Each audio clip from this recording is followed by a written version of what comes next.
Hey, this is Stu, and this is a week in reading review video where I'm just going to go over the books that I read, maybe give a little bit of a synopsis, and then some thoughts, usually quite rambly, but definitely my reactions to the reading that I've done. And I'm going to go in the order that I read them in, more or less. So, The Last Cuentista by Donna Barbara Higuera was the first book that I read, and this was a young adult book that I actually found kind of got shoved in the back of my rather small young adult shelf, and I'm very happy to have read this book. It was absolutely the kind of sweet, uplifting novel that I kind of needed after some heavier reading. So in this book, we follow the main character. Her name's Petra, and Petra is the book opens with Petra with her grandma, who she calls Lita, like abuelita. And the abuelita, the grandma, is like a traditional storyteller, which is a cuentista. That's why it's called The Last Cuentista. And she's telling stories to Petra, and she's telling her Petra that sort of the art and magic and responsibility of a storyteller and storytelling is now being passed on to Petra. And why this is important is because Petra and her family are going to leave the earth because there's some kind of apocalyptic crisis going on, and they're about to board spaceships and travel across time while in some kind of sleeping pod to another planet to colonize, I guess is the right word. So in this journey, several things happen, and there's a bit of an evil empire vibe going on, and Petra's storytelling is really this sort of salvation of hope and innocence and youth and memory throughout this story. And so it has an adorable little plot, some decent characters, and those themes of hope and the importance of storytelling are quite universal and really worked in this book.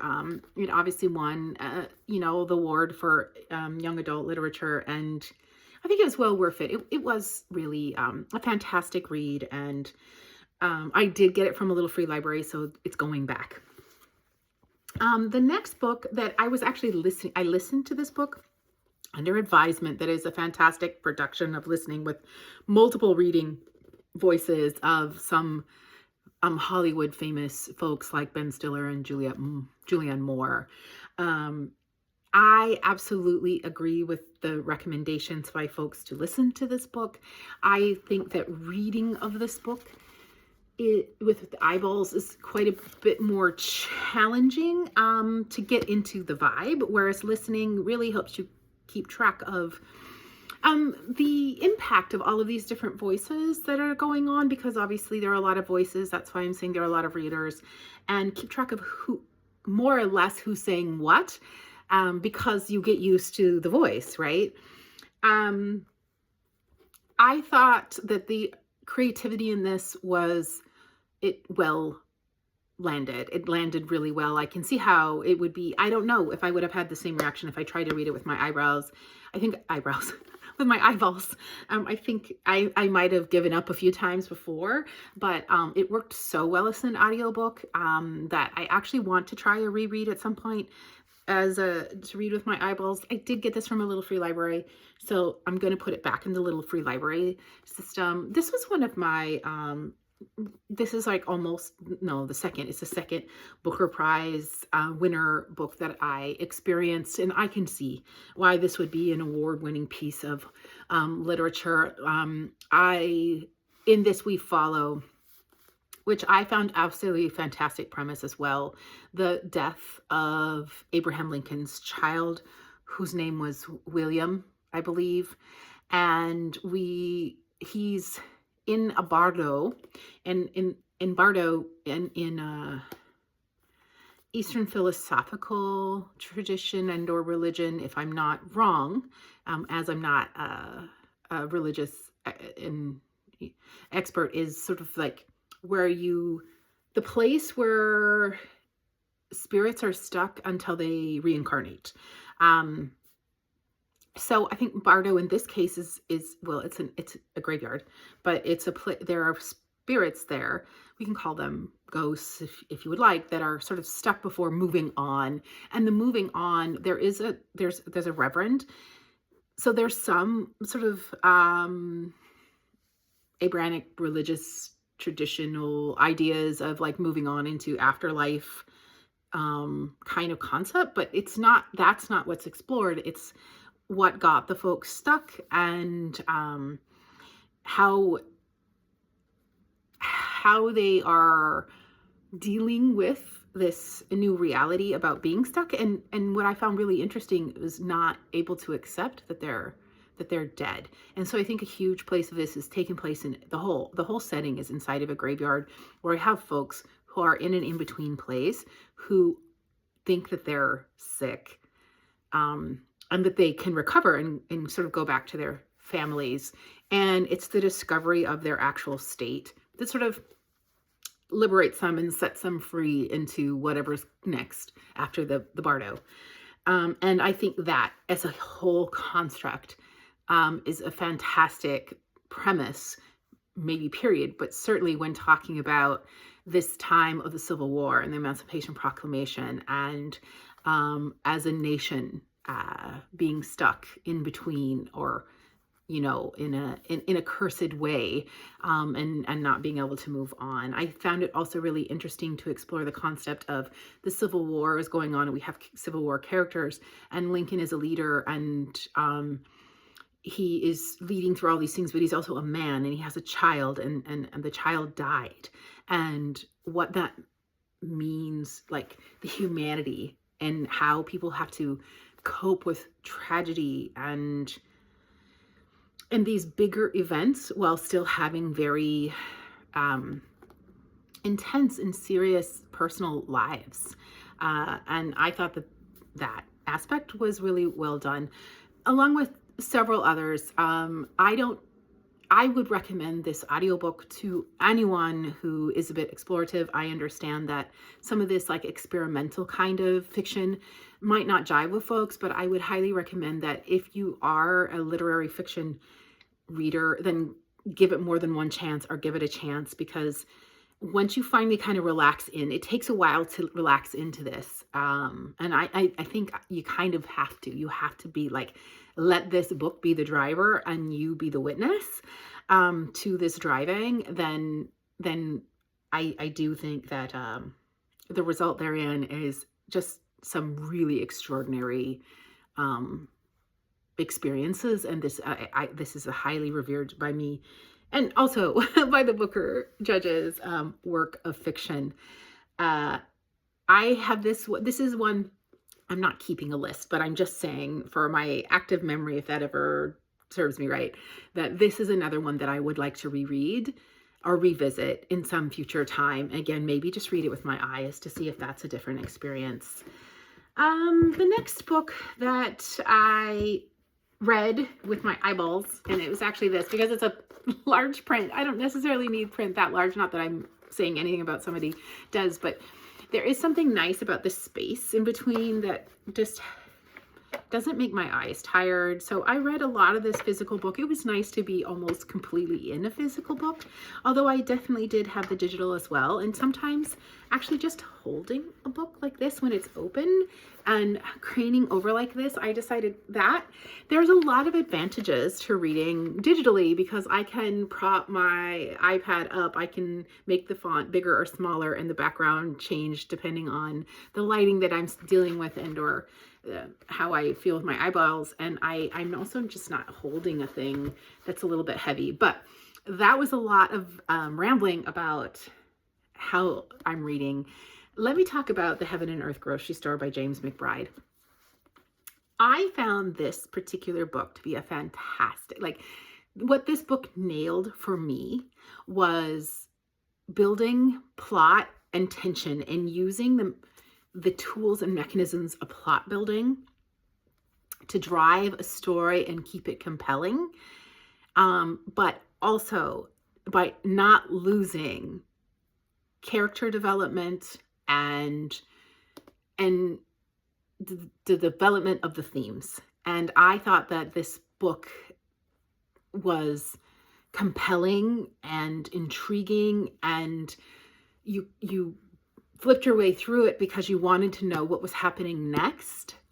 So there was a lot of plot in this book, but there was also quite a bit of character development. I also found that even though we don't spend a whole lot of time with these characters, James McBride is able to show that to develop multicultural, multiracial, multi-religious, multi-ethnic characters without the overuse of stereotypes. Although there is some stereotypical tropes, and there are in our communities, right? There's that person that is the stereotype or the archetype in some ways. However, he's able to show that no single representative represents a whole subsect of culture or religion. I thought that he does a pretty dang good job of that, especially when plot's really driving this book.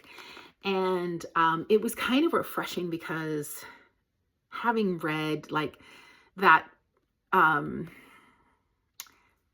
that mystery that I DNF'd of like just these, talking about groups of people only through stereotypes and moving plot only through tropes, it was just like almost disappointing, even though it's done so much. This felt like a breath of fresh air. I did talk about this book not this particular book I'm holding in my hand, and this came from a little free library, and it will go back to a little free library.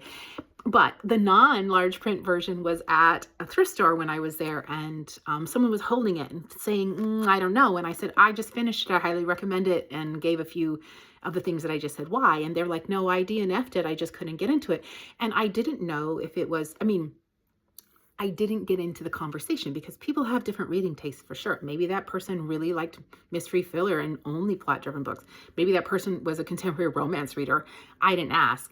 But one of the assumptions I made was like, was it because of like the multiple different characters? And she said, yeah, I think that's what it was. And he is doing a lot. And I can see how people who want to have a lot of control and not keep track of a lot of characters, especially characters that are not like them. And when he's not overusing stereotypes, like you have to kind of get to know all of these people, and that can be overwhelming. Like I can understand that. I also wondered because the beginning of the book is very Jewish focused, and there's a lot of references to Judaism, Jewish regalia, Jewish customs and cultures throughout the diaspora of Jewish folks across the world. And I also wondered if that just felt like a lot to learn if you didn't know if those were new words or something and new concepts for that person. But I that was just a speculation. I didn't ask. I have since recommended this book to many people who want a read that's compelling and with a plot, but that has deep thoughts, a somewhat happy ending, right? Yeah, and want to be entertained, but don't like things too paper thin. I thought that James McBride did a great job. Something Unbelievable by Maria Kuznetsova. I listened to this and I wonder if that impacted my opinion. I don't particularly like, sort of put on accents that didn't feel natural. That's my opinion of the reader, and that's just my opinion. I found this book incredibly mid. That being said, I learned a lot from this book, and I appreciated some of the things that I learned from this book and perspectives that I was became privy to because of this book. And I will, I'll leave it at that. Like, I I think if I read, I think, for instance, some of the aspects of Lisa C's writing that don't work for me, that I'm critical of, were also existed in this book, like the use of the first person and through multiple perspectives. And there are just a few things that that I'm more than critical of. The use of, like, I can give an example. Her skin was pale as a porcelain toilet. Like, some of the, like, use of simile, you just think, couldn't you have had a better editor? I don't know. Maybe those similes really work for folks. It felt a bit cringy for me. Not to be overcritical. So this book follows a woman living in New York, who is an aspiring actress, and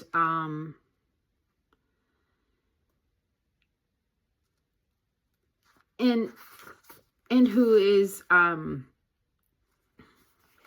whose name is Natasha, and she's married and she just has a new child. So there's a lot of, like, new mother meditation that I appreciated in this. And also there was a lot of, like, she continues to get the part of Russian prostitute number 1 or number 2. So there's looking at that sort of literally typecasting, stereotyping, like, of characters that gets perpetuated, that I appreciated. And she's meeting on, I believe it's Skype. It's the Skype days, with her grandmother, whose name is Larissa, who lives in Kiev, the Ukraine. And she's asking her grandmother about her grandmother's story during World War II.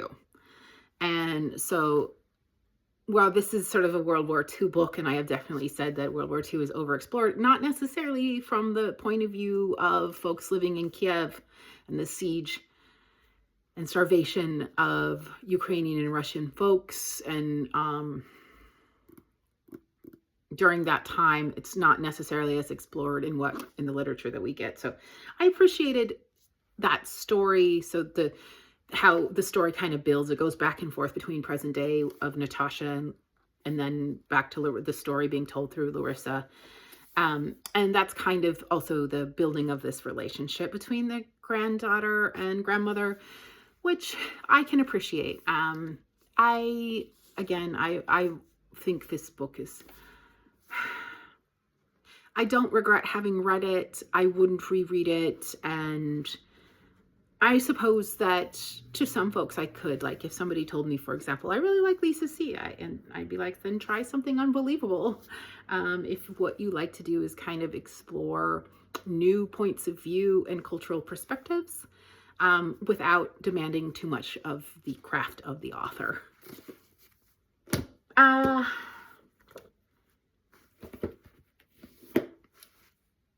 Now, this is also just very personal, but I read the Kamigawa Food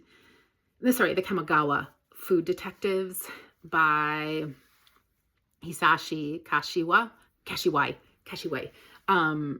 And this is simple and sweet and every definition of cozy.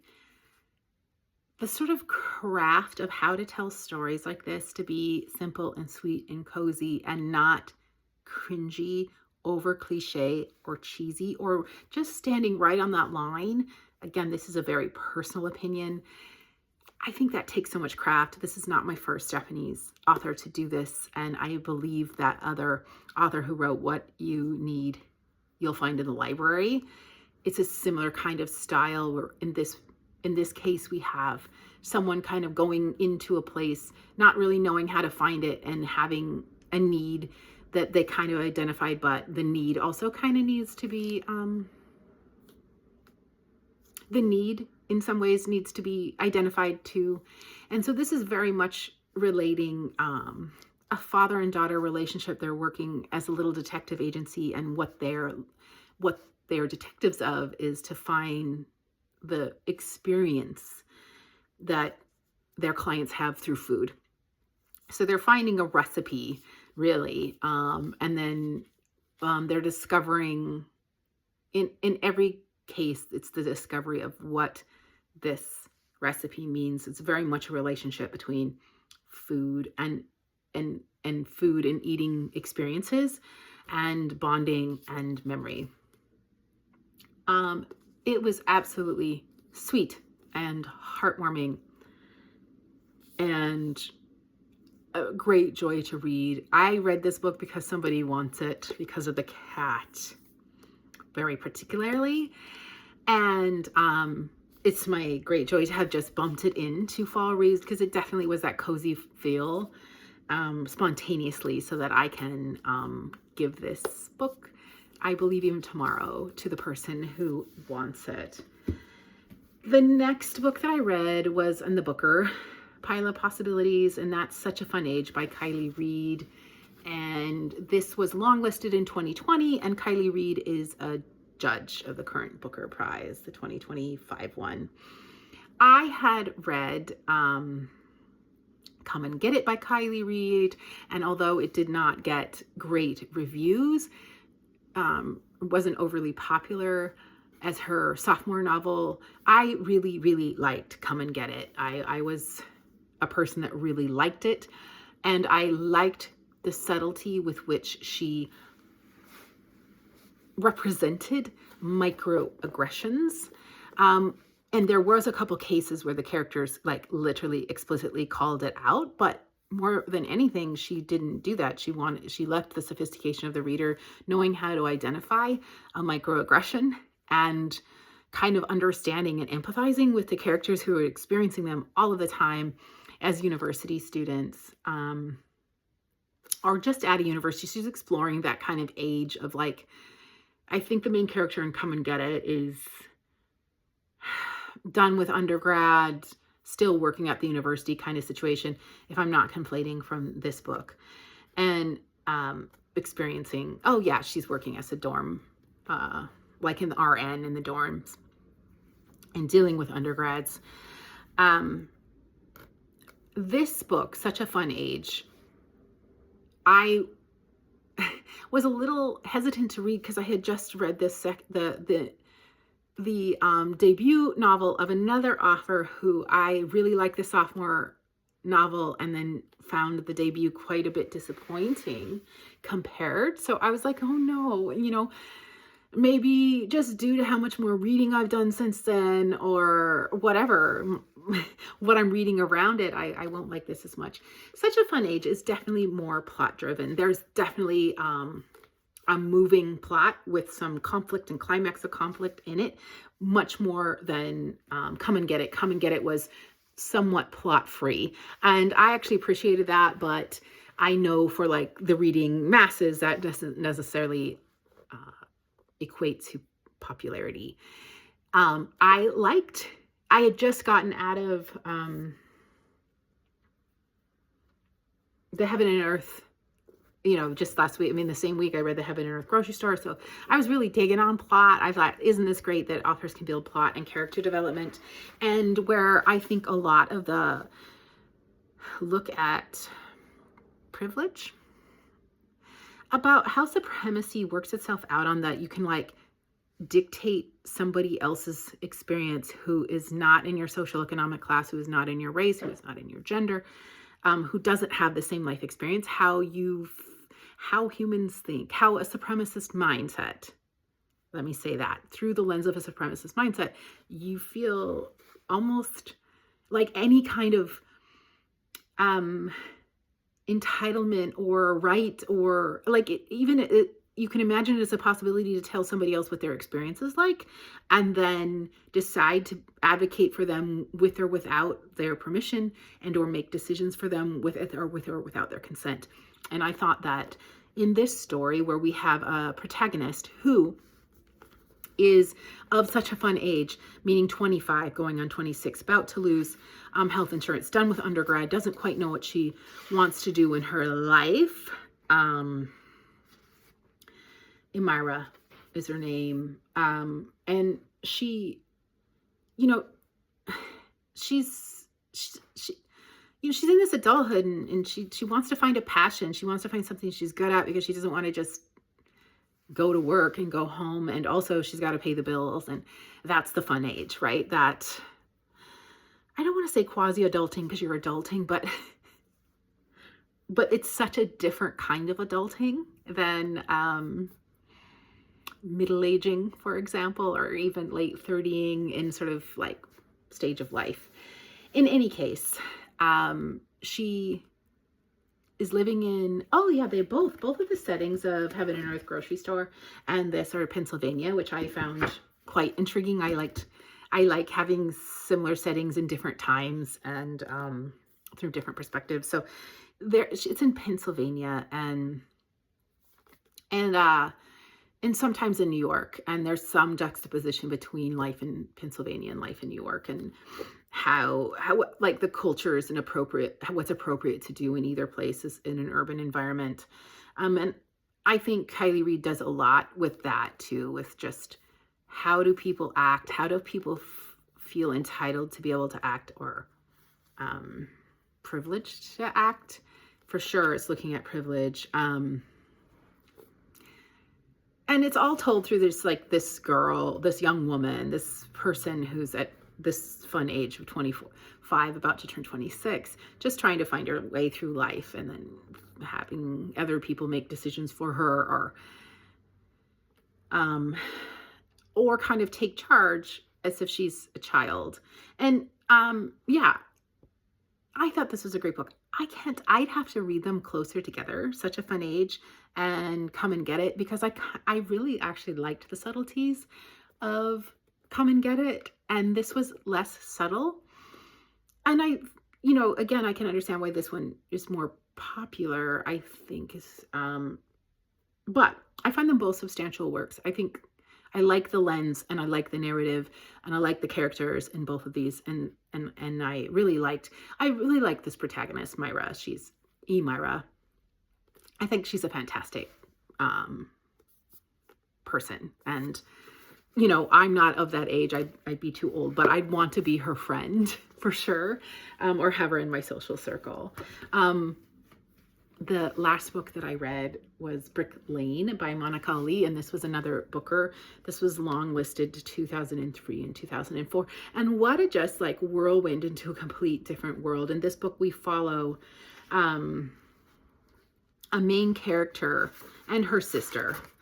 And Nazneen, I believe, is the main character's name. And we start in Bangladesh in a village with a family, and then the sister runs off, sort of elopes for a love marriage, and it infuriates the father, and the sister's never allowed to come home, and under threat of death, and can't rely on her father. The mother dies, and I think we later learn the conditions of the death of the mother, which feel the tragedy in this story. And Nazneen is she's 18, and she's set into arranged marriage with a Bangladeshi English gentleman who is 40. And then it's sort of, the story develops in her life in a council estate in Brick Lane, which is west London, and her adapting to life in London. There's a lot of speculation between sort of the meeting of Eastern and Western cultures as interpreted by the book, of like never belonging or belonging, what it means to belong in a place, of finding your own voice and finding your own self. She definitely discovers her own self, and she's definitely doing a whole lot of sort of existential reflection throughout the book of, what is fate and what is obedience, and what does this mean to my life, and how much can I take charge? And you see this character, Monica Ali develops a character that really finds her place and finds her voice and finds where she can be, where she can make choices to, yes, being humble and being loyal and serves me sometimes, like that's good, those are virtues. And then other times, No, you don't get to run all over me and use those virtues against me. And I appreciated that character development. Throughout this story, September 11th happens, and as we have Muslim community dealing with what that means and the backlash of that, before, during, and after is explored through this lens of a neighborhood in West London as well, and I appreciated that. And she's raising daughters, so there's some thoughts of like, what about my customs and traditions do I want to enforce, and what should I not? Because there's some discussion about moving back to Bangladesh. The husband really wants to, and then there's thought like, for her, should I take my daughters back there? Why and why not? And then we also get through letters. We get the story of the sister completely through letters that the sister is sending, and the multiple tragedies and hardships that the sister is encountering back in Bangladesh, and what she has to do to survive her life there.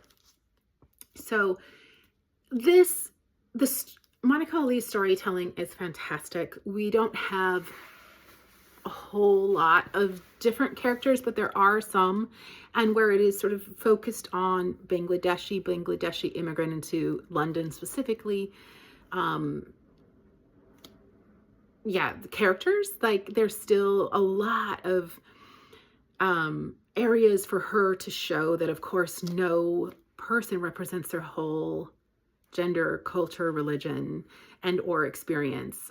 She's definitely showing that there's a great tapestry of experiences within every subsect of what society and how we build identities. And it's intimate, it's tragic, it's sweet, it's clever, and for sure, I have anyone who likes sort of family drama and these intimate sort of stories would like this book. That you can see why it was long or shortlisted at the time.